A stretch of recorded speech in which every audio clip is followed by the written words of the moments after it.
हमारे चैनल को सब्सक्राइब करें और बेल आइकन दबाएं। रघु बुधवार की रात 9:30 बजे मारा गया था ना।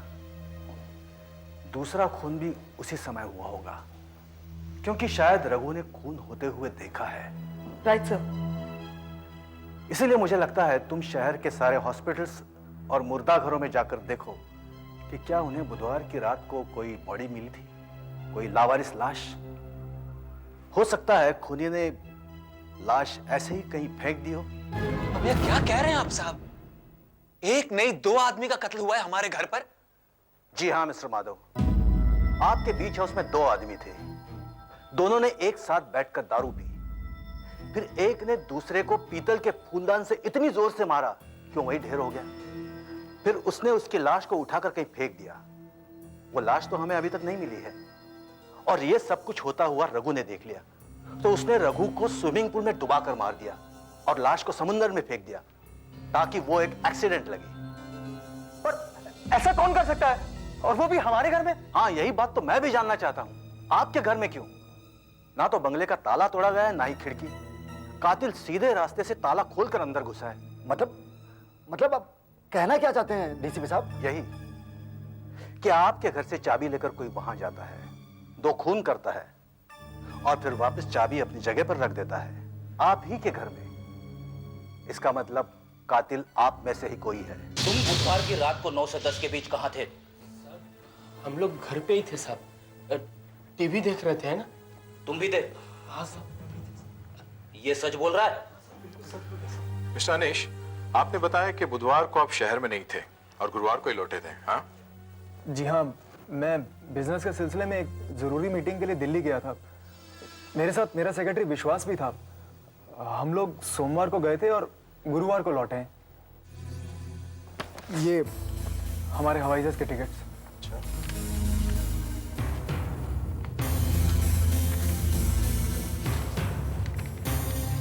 बुधवार की रात 9 से 10 के बीच क्या आप दिल्ली में ही थे?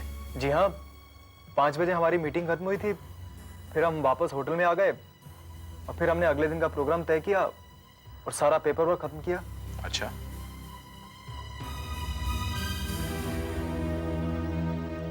बुधवार की रात 9 बजे आप क्या कर रहे थे?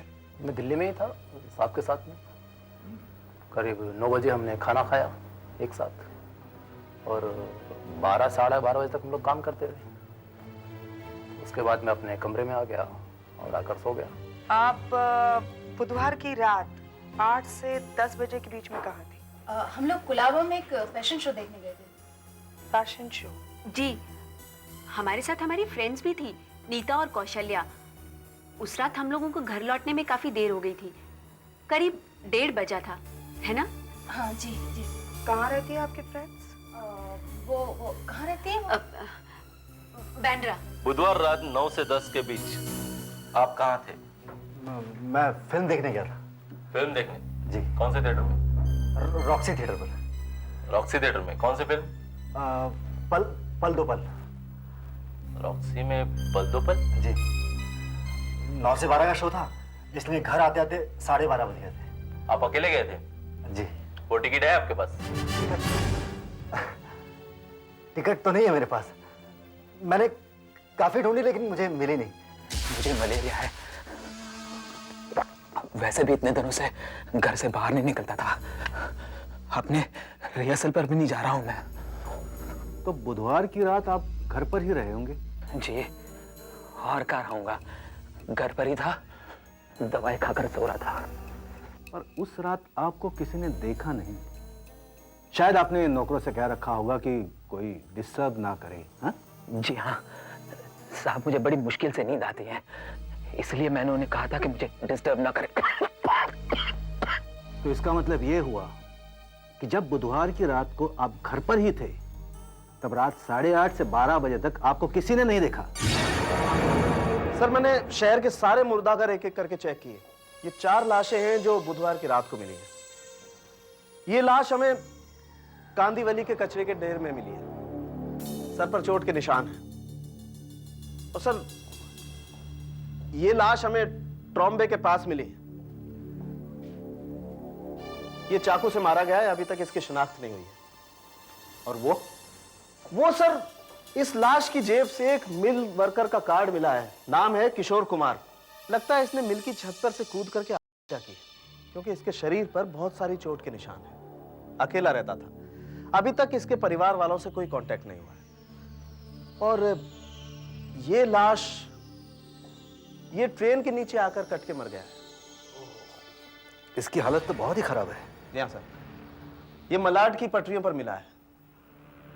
इसकी भी अभी तक शिनाख्त नहीं हुई। आप ऐसा कीजिए, इन लाशों का सूखा हुआ खून शर्मा के बंगले में मिले खून से मिलवा के देखिए, हो सकता है कुछ मिल जाए। ठीक है सर, मैं डीएनए टेस्ट के लिए भेज देता हूँ। सर, आपको याद है शर्मा के बंगले में उसकी ड्रेसिंग टेबल पे हमें कुछ मिला था, चिपचिपा सा? हाँ हाँ, क्या हुआ? क्या है वो? सर, काफी मेहनत के बाद मुझे पता चला कि वो स्प्रिट गम है, जिसे एक्टर लोग नकली दाढ़ी मूंछ चिपकाने के लिए इस्तेमाल करते हैं।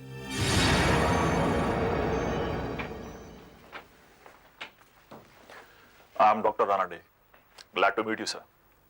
माफ कीजिए, आपको यहां बुलाना पड़ा। बैठिए। Thank you. डॉक्टर, आपका एक पेशेंट है माधव शर्मा, उसके बारे में बात करनी है। क्या हुआ है उसे? मलेरिया? हाँ, सिम्टम्स तो थे। ये कुछ 10 दिन पहले से शुरू हो गए थे।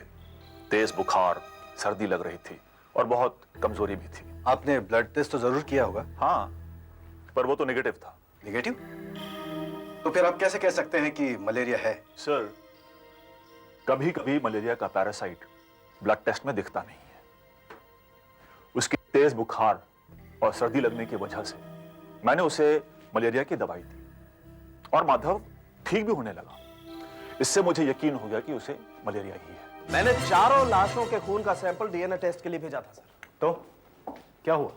वो मलाड में रेल की पटरी पर हमें जो लाश मिली थी, उसके खून का सैंपल शर्मा के बंगले पर जो खून मिला था उससे मैच हो गया सर।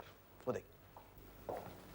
इसका मतलब है यह आदमी रेल के नीचे कटकर नहीं मरा है, शर्मा के बंगले में यह मारा गया, वहां इसका खून हुआ और फिर रेल की पटरी पर फेंक दिया गया। एक बात और सर, ये देखिए, ये तो चाकू का घाव लगता है। ऐसा ही एक घाव पेट पर भी है। दो चाकू के जख्मों के निशान। ऐसा करते हैं, इसके उंगलियों के निशान ले लेते हैं, हो सकता है इसके फिंगरप्रिंट्स हमारे रिकॉर्ड में हो। सही, हमारे रिकॉर्ड से मैच हो रहे हैं। ये फोटो देखिए सर। धनिक लाल,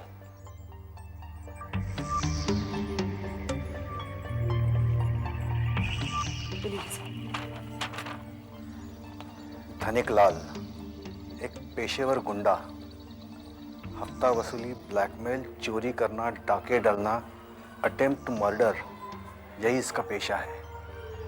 2 बार जेल जा चुका है, चाकू रखता है, कोई साथी नहीं, पिछले 1 साल से किसी जुर्म में फंसा नहीं।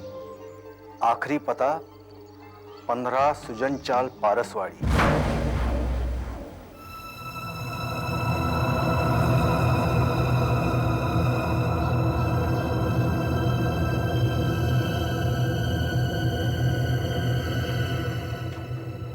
ये धनिक लाल इतनी खराब लोकेलिटी में रहता था, लेकिन इलेक्ट्रॉनिक्स का कितना बढ़िया सामान है इसके पास। भैया, इन सब के सीरियल नंबर नोट कर लो। सर, ये देखिए सर। क्या मेरा? इसका भी नंबर नोट कर लो। Okay sir. आदमी काफी शौकीन था। सर, क्या है? पैसे 1000-2000 होंगे सर। गिन लो और नंबर नोट करो। Yes sir.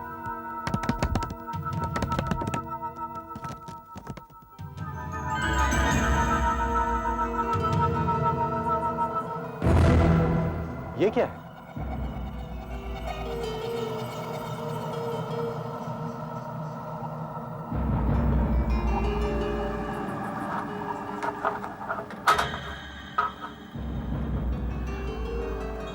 ये तो किसी लॉकर की चाबी है। Madhusudan cooperative bank. सर, ये अजीत शर्मा के मर्डर और डकैती की फाइल है। क्या क्या चोरी हुआ है? Music system, VCR, television set, camera और ज्वेलरी। सुधाकर सर, वो जो इलेक्ट्रॉनिक्स का सामान धनिकलाल के यहाँ हमें मिला था, उसके सीरियल नंबर की लिस्ट तो तुम्हारे पास है ना? हाँ सर, ये रही। I can't believe it. दोनों लिस्ट एक जैसे हैं, सारे नंबर्स मिल रहे हैं। ये देखो, अजीत शर्मा का music system model number OTMC 400, Dhaniklal का music system model number OTMC 400, Ajit Sharma का VCR model number BSR9 EVSR 41180, Dhaniklal का VCR model number BSR9 EVSR 41180।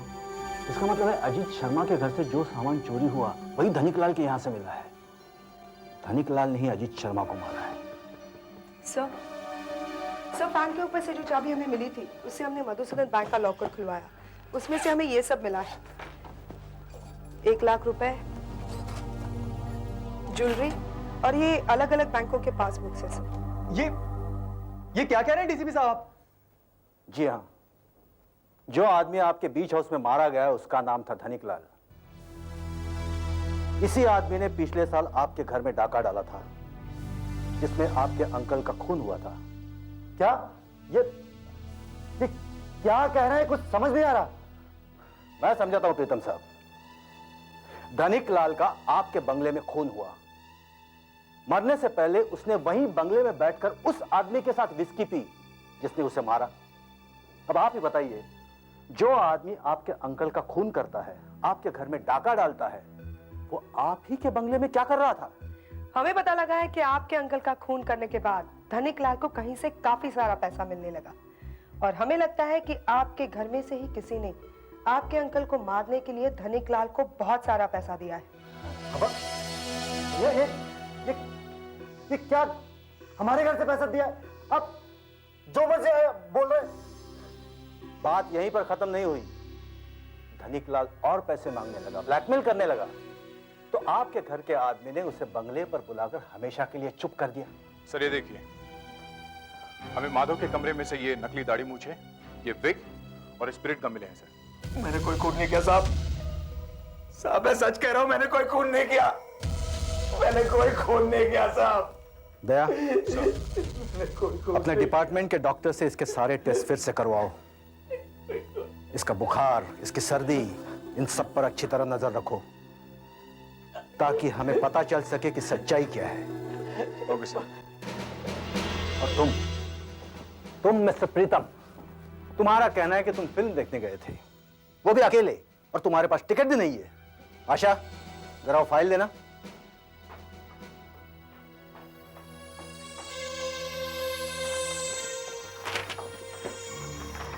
अब हमें ये बताओ, तुम कौन सी लाइन में बैठे थे? बालकनी में। कौन सी सीट थी? पीछे से दूसरी या तीसरी लाइन में होगी। हमने पिक्चर हॉल के मैनेजर से पूछताछ की है। उसने हमें बताया कि उस रात 10 मिनट के लिए हॉल की लाइट चली गई थी। अब तुम हमें यह बताओ कि लाइट इंटरवल से पहले गई थी या बाद में? बाद में गई थी। गलत। उस रात लाइट गई ही नहीं थी। अब हमें सच बताओ मिस्टर प्रीतम, उस रात आप कहां थे? सब कुछ देने का लालच दिया था सर, इसलिए मैं अब तक मेरी नौकरी खतरे में पड़ गई थी सर। हाँ सर, मैंने ही मारा उन दोनों। दरअसल मुझे मेरे बिजनेस में दिन पर दिन नुकसान होता चला जा रहा था। उसे संभालने के लिए मुझे बहुत सारे पैसे की जरूरत थी। इसलिए तुमने 14 महीने पहले धनिकलाल से अपने अंकल का खून करवाया। तो फिर धनिकलाल ने मुझे ब्लैकमेल करना शुरू कर दिया था। तो तुमने उसे ही मार डाला। तुम दिल्ली भी इसलिए गए कि कोई तुम पर शक न कर सके। बुधवार की रात को तुम दिल्ली से नकली दाढ़ी मूछ लगाकर मुंबई आए। अपने प्लान के मुताबिक बीच हाउस पर पहुंचे और धनिकलाल के आने से पहले दाढ़ी मूछ उतार दी। फिर मैंने उसके साथ बैठ के एक टेबल पर विस्की पी और फिर शायद किसी काम के लिए वो उठने लगा तो मौका पाकर तुमने उसके सिर पर फूलदान दे मारा और वो मर गया।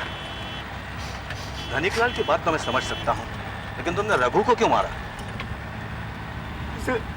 उसे तो मैं जानता भी नहीं था साहब। वो अचानक पता नहीं वहां कैसे आ गया। शायद मुझसे ही गलती से पीछे का दरवाजा खुला रह गया था।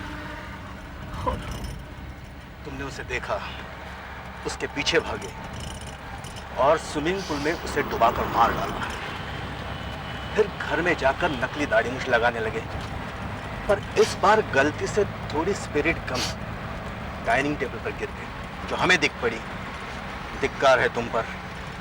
चंद पैसों के लिए तुमने अपने अंकल को अपने घर में मार डाला। धिक्कार है तुम पर।